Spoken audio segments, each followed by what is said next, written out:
Greetings Anonymous.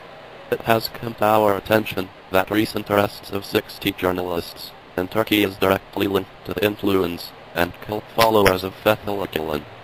These journalists have been held without due process. We are also concerned by the large number of criminal cases opened against reporters under the sweeping provisions of the Turkish Criminal Code and Anti-Terrorism Act this year. The authorities have intensified a crackdown on journalists.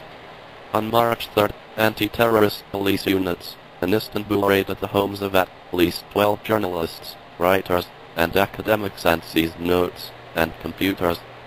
It is deeply disturbing that journalists in a democracy such as Turkey should be detained without due process on evidence that is kept secret. Many of those arrested during the raid are still in detention. Among them are two of Turkey's leading investigative journalists and authors, Ahmet and Nedem Sener. The unfinished book examines the growing influence of the Gulen movement inside the Turkish state, particularly in the police and judiciary system. The Gulen movement was founded by Fethullah Gulen, who lives in the United States. He has close ties with the CIA. WikiLeaks has posted various information on this topic. During a visit to Turkey this month, U.S. Secretary of State Hillary Clinton voiced concern that a democratic NATO ally should be locking up journalists for their work.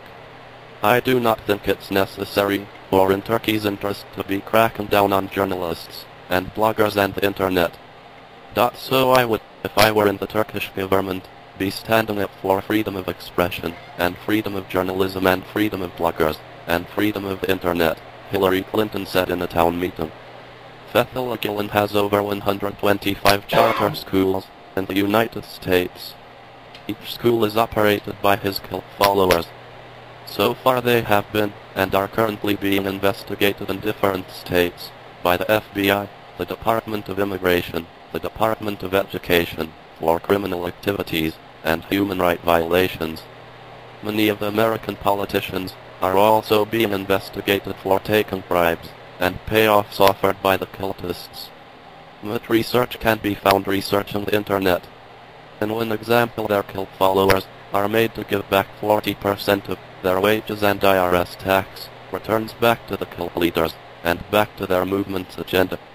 In Austin, Texas, the cult is now building the Harmony School of Political Science to condition and groom future cult followers and politicians to create sympathizers for their insidious agenda, using American children for their future gains. The school will feature 16 dorm rooms. All of this paid for by the taxpayers of America. It's now time for Anonymous to stand up and fight for free speech, to protest until journalists are released. It is our obligation to defend the rights of others that we believe to be under threat. We are Anonymous. We are Legion. We do not forgive. We do not forget. To Fethullah Gulen and the Gulen cult operated charter schools and other affiliates until the journalists are released. Expect us